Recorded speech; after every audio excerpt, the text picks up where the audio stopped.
Bonjour, ici Jenny. Bonjour, ici Claire. Bienvenue dans l'univers Franzine, un podcast qui sillonne la Suisse. Vous écoutez des témoignages retraçant des parcours aussi bien personnels que professionnels afin de mieux comprendre le quotidien en Suisse.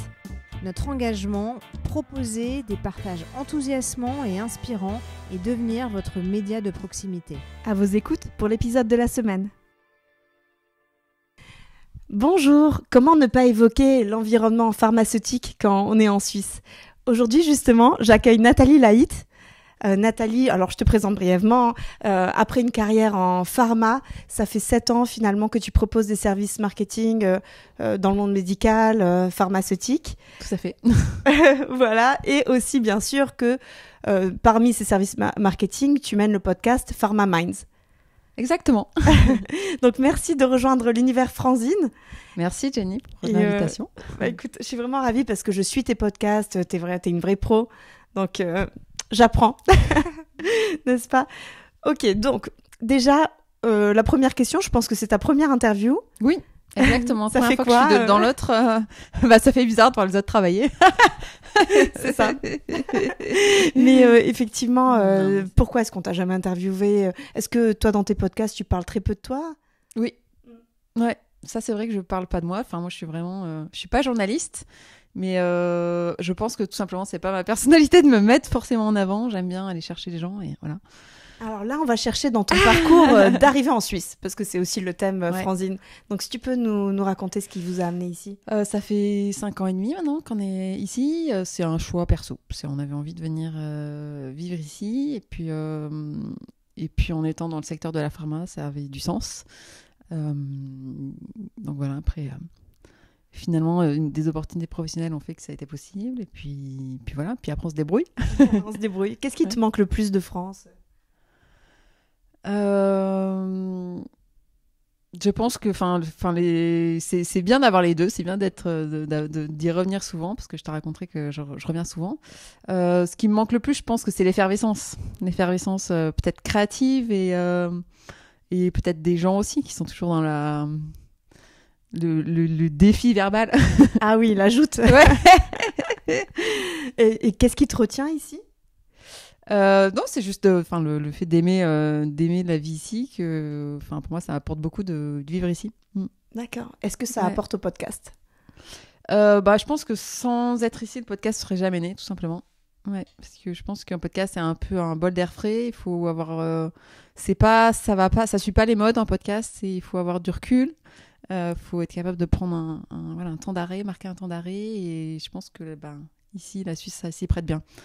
D'être pas dans un tourbillon trop fort tous les jours. C'est vrai qu'on prend un temps long à échanger. Ouais, moi je suis sur du temps long, je suis sur des formats d'1 heure. Et puis surtout, tu le sais bien, mais un podcast, il faut que ça ait une ligne édito, un positionnement, et être capable justement déjà d'avoir envie de faire quelque chose de différent et d'être capable de le faire, de le mener à terme. Ça demande aussi une certaine, je sais pas si c'est force, confiance, il faut le faire, quoi. Ça se fait pas tout seul. Si on écoute ce que disent les autres, on le fait jamais. C'est ça, faut pas avoir peur, effectivement. Voilà. Ouais. Je pense que la Suisse, moi, ça m'apporte un peu ça, le fait d'être un peu loin du regard des autres, quoi. De ce que ça. Après, moi, avant j'étais à Paris, il y a plus de sollicitations. Bon, tu l'as mentionné que tu as encore un pied entre deux rives. C'est quelque chose qui t'enrichit, j'imagine, ou c'est une nécessité ? Ouais, après, moi, j'ai construit le podcast comme ça, parce que, il y a une histoire de réseau personnel aussi. Moi, je viens de Paris, donc forcément, je connais... Donc, mon podcast est sur la pharma, on l'a pas raconté, mais c'est des interviews de personnalités de la pharma ou du monde de la santé en général, l'écosystème. Et donc, j'ai commencé, en fait, en le faisant avec des gens déjà que je connaissais de près ou de loin.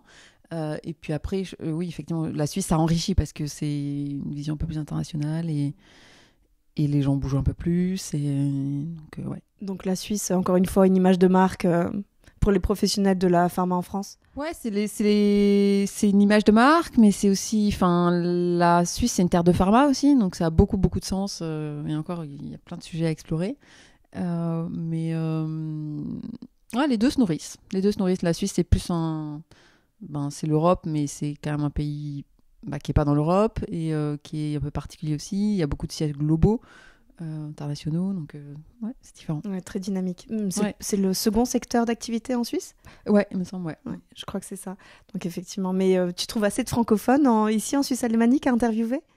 Ouais, il y en a. Après, je fais aussi des interviews en anglais. Parce que Ok. du coup, voilà, la langue doit pas être une barrière.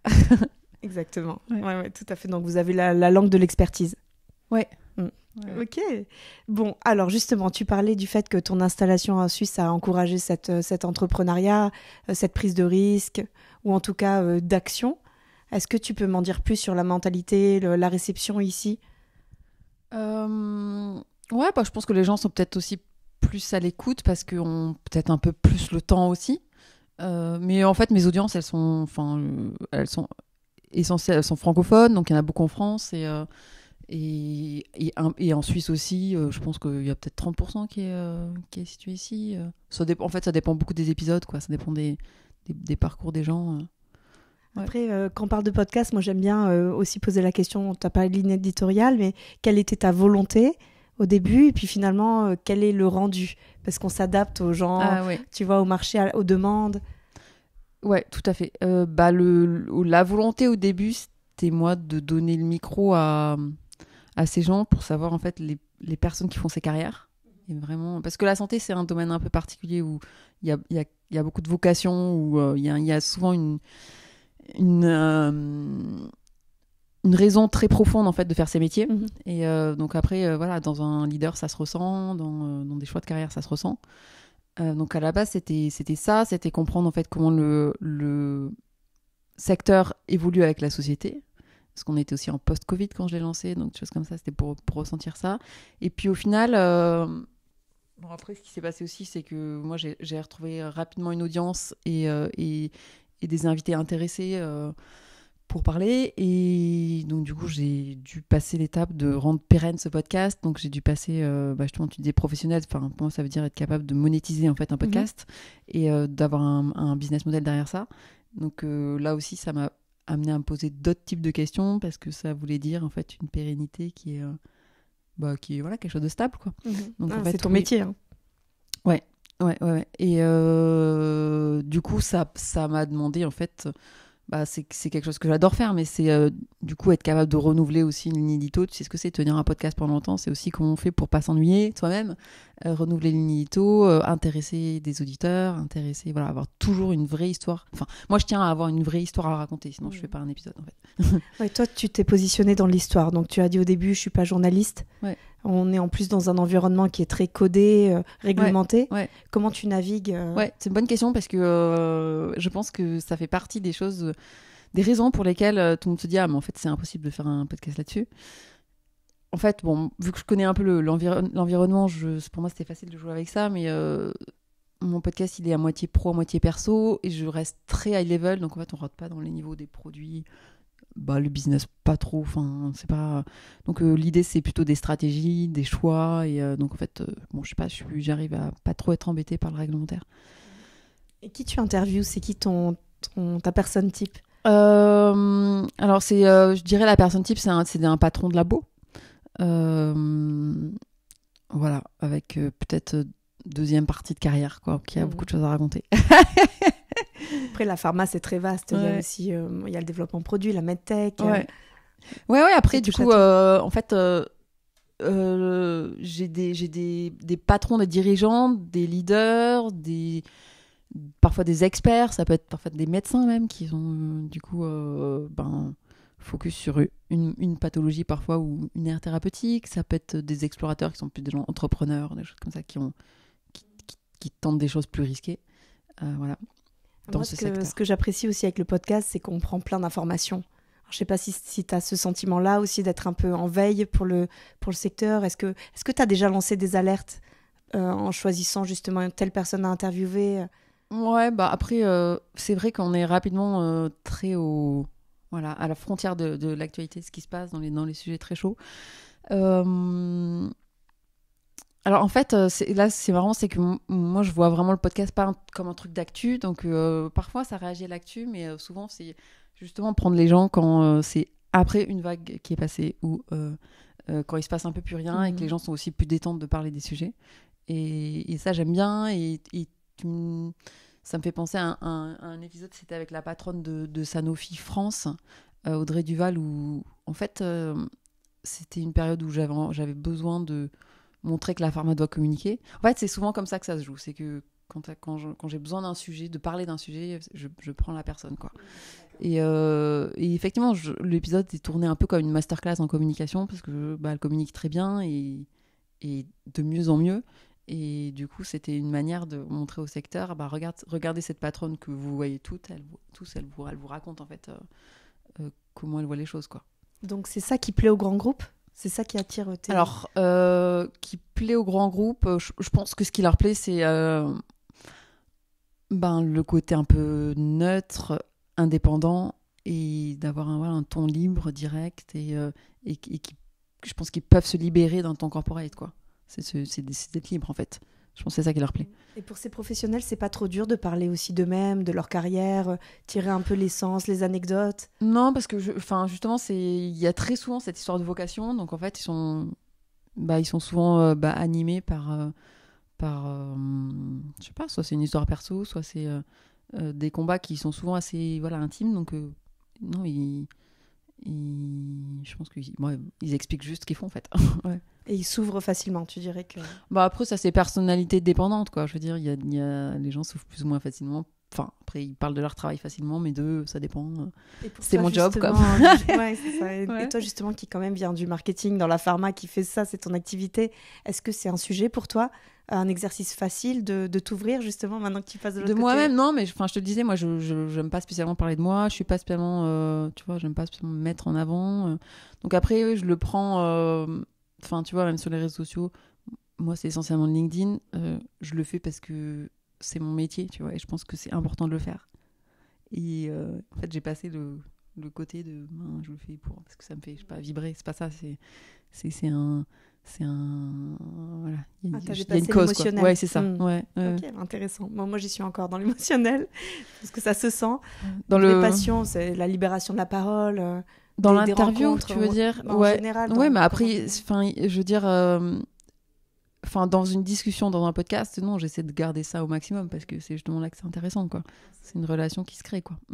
C'est clair. Bon, quelle est ta vision, peut-être des carrières, du dynamisme de la pharma, bon, maintenant on peut plus dire 2.0, mais what is next? Tu veux dire ici? Oui, peut-être en Suisse en particulier. En Suisse, en fait, il se passe des choses. La Suisse, c'est particulier parce qu'il y a aussi beaucoup de sites de production. Il y a un terreau high-tech qui est hyper intéressant. Donc ça, moi, je trouve ça passionnant. C'est un volet que j'ai encore très peu abordé en podcast, mais je trouve que c'est intéressant. On parle de souveraineté européenne ou sur ces sujets qui sont hyper stratégiques. Donc ça, la Suisse, il y a plein de trucs à faire. Après, les grands groupes, c'est un peu partout, mais il y a des réorganisations, donc ça bouge.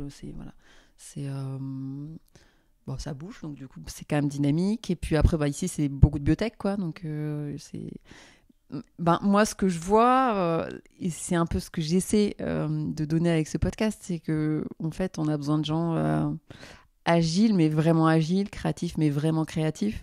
Et donc, du coup, moi, quand je prends ma part des histoires là-dessus, c'est de montrer en fait des gens qui ont fait vraiment des choses différentes, qui ont été inspirés, qui ont tenté des switches de carrière, qui ont tenté des choses un peu différentes.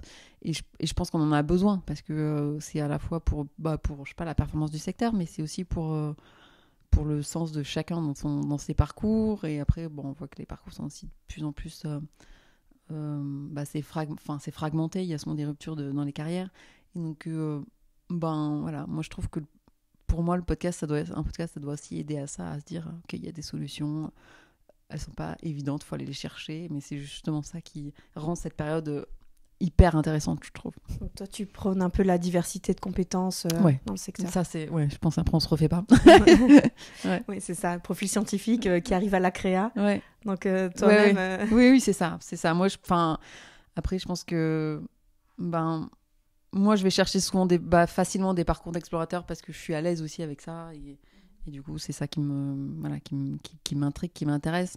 Mais moi, je fais beaucoup ce travail aussi de je sais pas, c'est décryptage, mais analyse autour aussi des interviews pour essayer de donner au maximum, tu vois, parce que bon, y a des gens qui écoutent le podcast, il y en a qui juste lisent quelques trucs comme ci, comme ça. Et donc, c'est aussi tout le travail de rendre disponible, en fait, tous ces apprentissages, en fait, parce qu'il y a des tonnes d'apprentissages, comme tu dis. Ouais, c'est ça.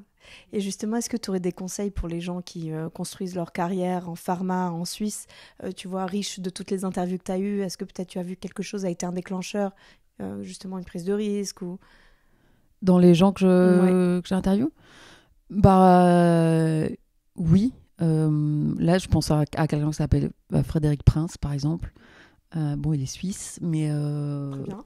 Ouais, mais par exemple, c'est peut-être parce qu'il était suisse, il était dans le business, il est passé dans la recherche, la R&D, tu vois, et c'est des parcours de carrière qui sont hyper intéressants, et ouais, moi je trouve ça chouette de partager ça, quoi, qu'ils aient la parole, ouais. Justement, je partagerai aussi le lien vers Pharma Minds. Je sais pas, est-ce qu'il y a un autre épisode qui t'a marqué, peut-être déjà, c'est deux, je trouve ça. Ouais, déjà, je trouve que c'est déjà pas mal. Après, bon, dans des gros épisodes de leadership où on parle souvent, c'est un épisode en anglais, mais c'est Sandrine Piréjar, une patronne de labo aux États-Unis. Elle aussi qui est passée par une case en Allemagne. Assez traditionnel en fait dans les génériqueurs, et c'est des parcours de leadership mais hyper inspirants, quoi. Là c'est une femme encore une fois, mais bravo. Et toi Nathalie, justement en tant qu'entrepreneuse, on a toujours l'image d'une relation avec son business qui nous fait grandir, on le nourrit, parfois on se sent moins aligné avec lui. Toi t'en es où justement? Comment tu te sens avec ton podcast? Je me sens bien, ouais. Non, justement, je trouve ça assez flexible. Après, moi, je suis sur un format avec des saisons. Donc, du coup, ça me permet justement d'aligner ma ligne édito. C'était en septembre dernier, j'ai fait, par exemple, tu vois, une mini-série sur sport et leadership. Un truc, des formats assez courts, donc de 15 minutes. Et là, je me mettais aussi plus en avant parce que, justement, j'avais envie, moi, d'expliquer pourquoi je parlais de ça et pourquoi c'était important. Et ça, c'est des formats, moi, qui me permettent aussi de retrouver une motivation et de me réancrer dans ce que je veux vraiment. Et en fait, ouais, ça marche bien, ouais. Justement, avec la série dont tu parles, on sent comme une mission un peu collective de mettre aussi ton podcast, ton audience, à profit, en tout cas pour eux, que ce soit vraiment un... Ouais, moi j'ai une vision assez... c'est marrant parce que je sais pas si c'est moderne ou si c'est... Voilà, pour moi, un podcast, c'est personnel. En fait, c'est pas... les gens l'écoutent, c'est pour trouver des trucs pour eux. C'est pas forcément des conseils de... Je sais pas, pour qu'ils soient un meilleur leader pour les autres. C'est vrai, c'est avant tout pour eux qui trouvent des clés pour être alignés. Puis ensuite, advienne que pourra avec leur performance. Qu'ils deviennent un meilleur leader, je pense que ça découle. Mais... ouais, je crois que ça commence déjà par soi-même. Ça commence par soi-même. Ouais.